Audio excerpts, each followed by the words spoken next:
अस्सलाम वालेकुम my YouTube students, कैसे हैं आप सब लोग और कैसी जा रही है आप लोगों की स्टडी। आज मैं लाई हूँ आप लोगों के लिए नई एक्सरसाइज। आज हम करने जा रहे हैं एक्सरसाइज 1.2।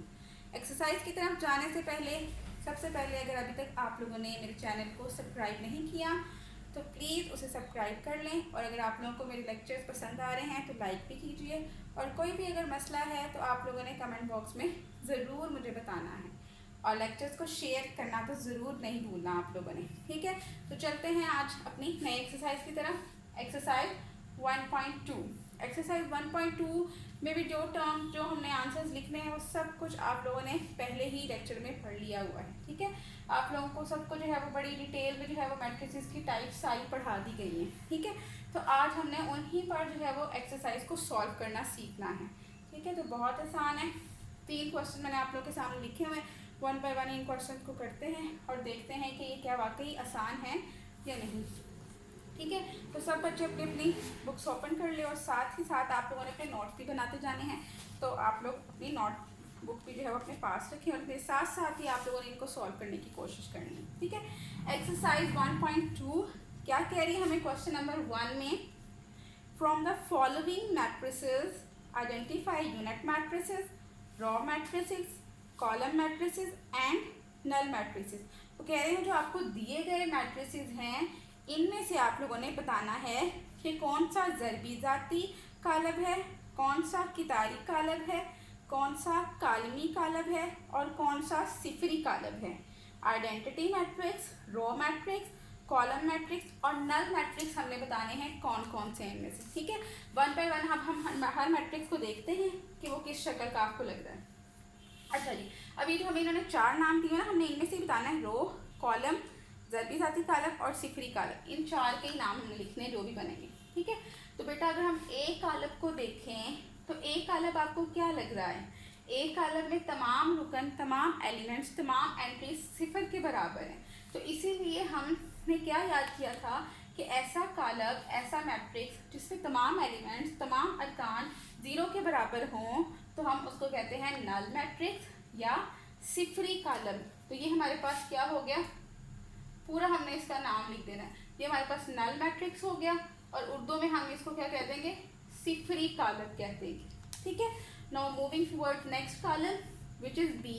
बी इज इक्वल है 2 3 4। अब ये देखिए ये कालब है, मैंने आपको बताया था ना कि आपके पास हॉरिजॉन्टली यूं अगर लगी हुई है लाइन उठती की तार तो इसको हम कितार कहते हैं। ठीक है, लंबी सी यूं कितार। तो यहाँ पे इस कॉलम के अंदर, इस मैट्रिक्स के अंदर सिर्फ और सिर्फ एक कितार है। कॉलम जितने मर्जी हैं, हमें उससे नहीं कोई सरोकार। ठीक है, तो एक कितार है, इसका मतलब है इसको हम क्या कह सकते हैं, ये रॉ मैट्रिक्स है या कितारी कालब है। ठीक है, तो इसको हमने क्यों रॉ मैट्रिक्स कहा, आप लोगों को समझ आ गई, या कितारी कालब। ठीक है, ये हमारे पास कितारी कालब आ गया है। नेक्स्ट पढ़ते हैं हम, E इज इक्वल है 0। एक ही रुकन है, एक ही एलिमेंट है कॉलम के अंदर, और वो क्या है 0। अब इसको हम क्या कह सकते हैं बेटा, इसको हम ये नल मैट्रिक्स को भी फुलफिल कर रहे हैं डेफिनेशन को, कि ऐसा कॉलम जिसमें तमाम रुकन 0 के बराबर हो, तो इसमें एक ही रुकन और 0 के बराबर है, तो इसको हम नल भी कह सकते हैं। ठीक है, फिर अगर हम बात करें तो इसमें सिर्फ एक ही कितार है, इस तरह बात करें अगर हम, ठीक है ना, अगर हम इस तरह बात करें तो एक ही कितार है, अगर हम इस तरह बात करें तो एक ही कॉलम है। इसका मतलब है ये रॉ मैट्रिक्स भी है, ये कॉलम मैट्रिक्स भी है और ये नल मैट्रिक्स भी है। तो ये 3 तरह का कॉलम तो यही हो गया। ठीक है, तो हम इसको कह सकते हैं कि ये नल भी है, ठीक है, ये रो वाला मैट्रिक्स भी है और ये कॉलम मैट्रिक्स भी है। ठीक है, ये तीनों हो जाएंगे, सिफरी कालम, कितारी कालम और कालमी कालम। इसको हम तीनों नाम दे सकते हैं। ठीक है, ये तीनों जैसा लग रहा है। नेक्स्ट सी पे आ जाते हैं। सी कालम हमारे पास है 406। ठीक है, अगर हम देखें तो इसमें वर्टिकली एक कॉलम बन रहा है, ऐसे ही ना, ऊपर से नीचे, मैंने कहा था ऊपर से नीचे कॉलम होते हैं और दाएं से बाएं, बाएं से दाएं कितार होती है। ठीक है, तो इसमें एक कॉलम आ रहा है, कितारों को नहीं हमने देखना, जब हम कॉलम की बात कर रहे हैं एक कॉलम है, तो इसको हम क्या कह देंगे, कॉलमी कॉलम या कॉलम मैट्रिक्स। ठीक है, ये हमारे पास कॉलमी कॉलम आ जाएगा। क्लियर है इसको क्यों ऐसा हम कह रहे हैं। फिर आ जाते हैं डी कॉलम पे। डी कॉलम के जो अरकान है 1001। मैंने आपको पहले भी बताया था कि अगर ऐसा कॉलम हो जिसमें डायगोनल के जो अरकान हैं, डायगोनल ये वाला लीडिंग डायगोनल जहाँ से एलिमेंट शुरू हो रहे हैं लिखना, वहाँ से लेके एंड तक जो ये आपके पास डायगोनल भीतर बन रहा है, भीतरी अरकान अगर 1 के बराबर हो जाएं और उनके अलावा बाकी अरकान 0 के बराबर हों, तो ऐसा जो कालब होता है उसको हम unit matrix, identity unit matrix या ज़रबी ज़ाती कालब कहते हैं। तो ये हमारे पास ज़रबी ज़ाती कालब या आइडेंटिटी मैट्रिक्स कहलाएगा। ठीक है, इसको हम आई से भी डिनोट करते हैं। तो ये हमारे पास, हम इसको कह देंगे यूनिट मैट्रिक्स या फिर आइडेंटिटी मैट्रिक्स, और उर्दू में हम इसको क्या कह देते हैं, ज़रबी ज़ाती कालब। ठीक है, क्लियर है, ज़रबी ज़ाती कालब हो गया। नेक्स्ट आ जाते हैं एफ और सी बिल्कुल एक जैसे हैं, तो हम इसको क्या कह सकते हैं कि हमारे पास कॉलम मैट्रिक्स है या कॉलमी कालब है। ठीक है, ऐसे ही आप लोगों ने अपनी नोटबुक पे जो है इनको हल करना है। क्लियर है। क्वेश्चन नंबर 1 सिर्फ आपको 4 नाम दिए हुए थे, आपने उन चारों नामों को इन फिलिंग द ब्लैंक्स में इस्तेमाल करना है। कि डैशेस तो मैंने खुद लगा दी है। ठीक है, इसी तरह से आप नीट इनको हल कर लीजिएगा। ठीक है, उर्दू मीडियम वाले उर्दू में और इंग्लिश मीडियम वाले इंग्लिश में हल कर दीजिएगा।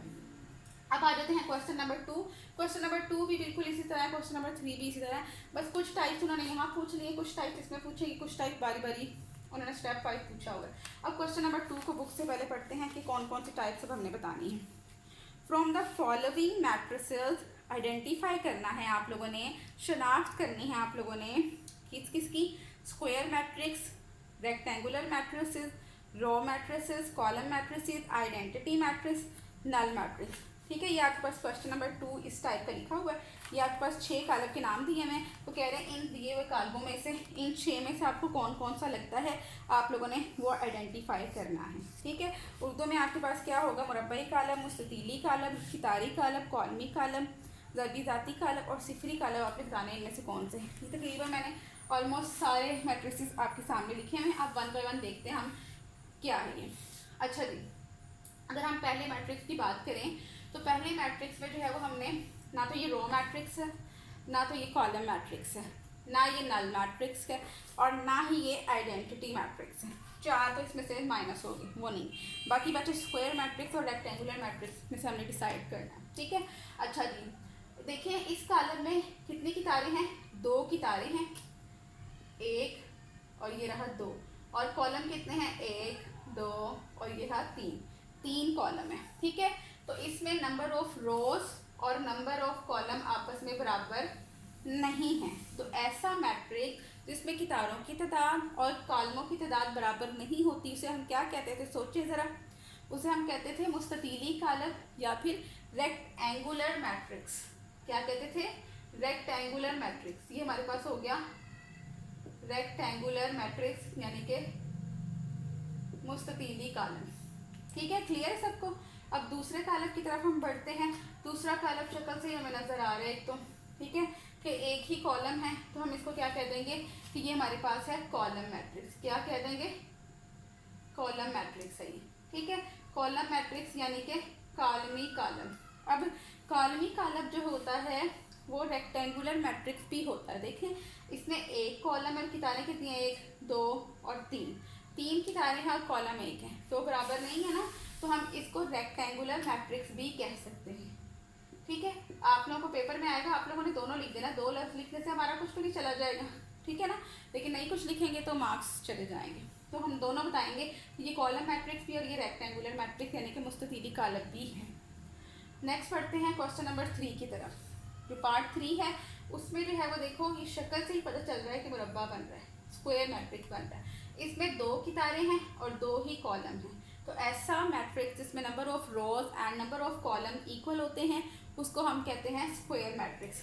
क्या कहते हैं, स्क्वायर मैट्रिक्स। ये हमारे पास हो जाएगा स्क्वायर मैट्रिक्स। ठीक है, स्क्वायर मैट्रिक्स या फिर मुरब्बई कालम।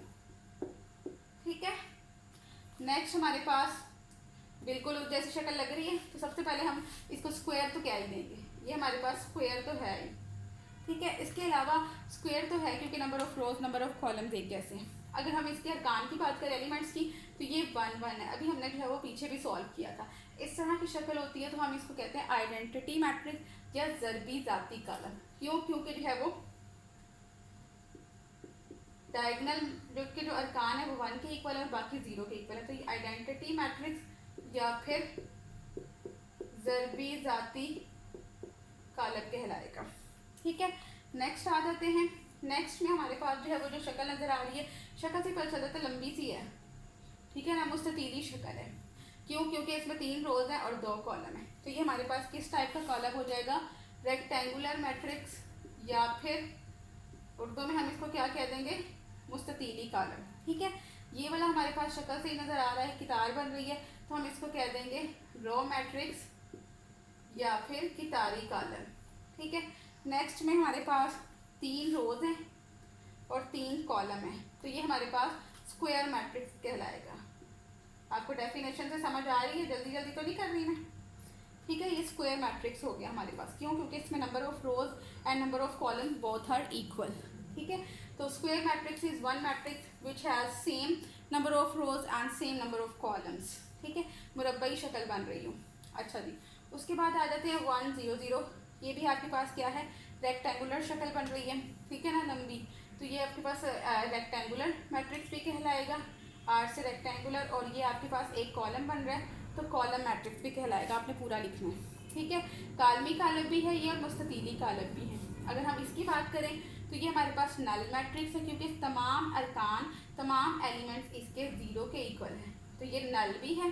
ठीक है, इसके अलावा इसके अंदर 3 रोज हैं और 2 कॉलम है, दोनों इक्वल नहीं है, तो इसको हम कह सकते हैं कि ये रेक्टेंगुलर भी है। ठीक है, क्वेश्चन नंबर 2 भी सबको क्लियर हो गया, समझ आ गई सारी। चलें अब क्वेश्चन नंबर 3 की तरफ जाते हैं। क्वेश्चन नंबर 3 हमें क्या कह रहा है? From the following matrices identify diagonal, scalar and unit matrix. 3 तरह के मैट्रिक्स आपने सेपरेट करने हैं और तीनों की डेफिनेशन जब करवाई थी तो वो तकरीबन एक जैसे थे, मैंने इकट्ठे ही आपको करवाई थी। डायगोनल मैट्रिक्स के बारे में आपने बताना है, यानी कि वितरी कालम, स्केलर कालम के बारे में बताना है, और ज़रबी ज़ाती कालम यानी कि यूनिट मैट्रिक्स इनमें से अलहदा करने हैं। ठीक है, सबसे पहले जो है वो बात कर लेते हैं डायगोनल मैट्रिक्स। मैंने आपको क्या कहा था? डायगोनल मैट्रिक्स ऐसा मैट्रिक्स होता है जिसके वितरी अरकान के अलावा बाकी रुकन 0 हों, बाकी रुकन 0 हों। ये वितरी अरकान डायगोनल के अंदर कोई ना कोई रुकन हो, बाकी सारे 0 के बराबर हों। ठीक है, वो डायगोनल मैट्रिक्स कहलाता है। अगर डायगोनल के अरकान 1 के इक्वल हो जाएं तो उसको हम कह देते हैं आइडेंटिटी मैट्रिक्स। अगर डायगोनल के जो अरकान हैं वो बिल्कुल एक जैसे हो जाएं तो उसको हम स्केलर मैट्रिक्स कहते हैं। बस ये डिफरेंस था। ठीक है, ये जो आपके पास क्वेश्चन में सारे लिखे हुए हैं ये सारे डायगोनल तो हैं। ये सारे क्या हैं? ये सारे डायगोनल तो हैं। क्यों? क्योंकि इन सब के वितरी अरकान, इन सब के वितरी अरकान आपके पास जो है ना कुछ ना कुछ है और बाकी सारे आपके पास 0 के इक्वल है, डायगोनल। ठीक है, ये सारे डायगोनल तो आपके पास हैं, तो सबके साथ मैं डी तो लिख देती हूँ। ये सब आपके पास डायगोनल हैं, सब आपके पास डायगोनल तो हैं। अब बाकी 2 टाइप में हमने अलग-अलग करनी है कि कौन कौन सी। ठीक है, वो कौन कौन सी? स्केलर और यूनिट मैट्रिक्स के बारे में हमने बताना है। स्केलर और यूनिट मैट्रिक्स, ये डायगोनल तो है। अच्छा, स्केलर क्या होता है? जिसमें डायगोनल के तमाम अरकान एक जैसे हो जाए, दोनों 4 4 हैं। ठीक है, तो ये एक जैसे हो गए तो हम कह देंगे कि ये जो है ये कौन सा मैट्रिक्स है? स्केलर मैट्रिक्स है, स्केलर। ठीक है, ये आपके पास डायगोनल ही रहेगा खाली। क्यों? क्योंकि ये स्केलर तो नहीं है, ठीक है, ना ये रुकन एक जैसे और ना ये 1 के इक्वल है, तो ये डायगोनल ही है। ये कौन सा है? आइडेंटिटी मैट्रिक्स या फिर यूनिट मैट्रिक्स। डायगोनल तो है ये, क्योंकि बाकी सारे 0 हैं और ये डायगोनल में कुछ ना कुछ है, और वो किसके बराबर? 1 के। अगर 1 के बराबर हो जाएंगे डायगोनल के अरकान तो उसको हम यूनिट या फिर आइडेंटिटी मैट्रिक्स कहते हैं। Unit matrix, identity matrix, diagonal matrix, ये तीनों हो गए। अच्छा जी, अब ई वाले को अगर हम सॉल्व करें, ये देखिए ना उन्होंने आपके लिए छोड़ा हुआ है, ये आपके पास जो क्या बन जाएगा? 5 - 3 करेंगे तो क्या हो जाएगा? 2 और 0 वैसे का वैसे, यहाँ 0 और ये 2। ठीक है, इस तरह की शक्ल बन गई। अब ये दोनों एक जैसे हैं। जब आपके पास डायगोनल के अरकान एक जैसे हो जाएंगे तो हम उसको क्या कह देते हैं? वो क्या हो जाता है? Scalar matrix. उर्दू में भी स्केलर ही कहते हैं, इंग्लिश में भी स्केलर ही कहते हैं। ये आपके पास सिंपल डायगोनल ही है। ठीक है, ना ये स्केलर है और ना ही ये यूनिट मैट्रिक्स। ठीक है, ये आपके पास सारी टाइप्स क्लियर हो गई हैं। ये सारी टाइप्स हम लोगों ने याद की थी और इनको अब हमने इम्प्लीमेंट कर दिया है एक्सरसाइज की सूरत में। ठीक है, होपफुली आप लोगों को सारी एक्सरसाइज समझ आ गई होगी। अभी हमारी एक्सरसाइज कंप्लीट नहीं हुई है, ठीक है। नेक्स्ट लेक्चर में आऊँगी तो आप लोगों को जो है वो बाकी एक्सरसाइज के क्वेश्चन समझाऊंगी, ठीक है। आप लोगों ने इनको अपनी नोटबुक में ज़रूर जो है वो सॉल्व करना। और अगर अभी भी कोई चीज़ आपको क्लियर नहीं है, कोई इंग्लिश टर्म का इशू है, मैं नहीं बोल पाई, या उर्दू टर्म का इशू है, तो आप लोगों ने प्लीज़ मुझे ज़रूर जो है वो बताना है, ठीक है, ताकि जो है वो मुझे थोड़ी गाइडेंस मिल सके कि मैं ठीक चल रही हूँ कि नहीं ठीक चल रही हूँ, ठीक है। अच्छा जी, अब मिलेंगे हम अपने नेक्स्ट लेक्चर में, तब तक के लिए अल्लाह हाफिज़।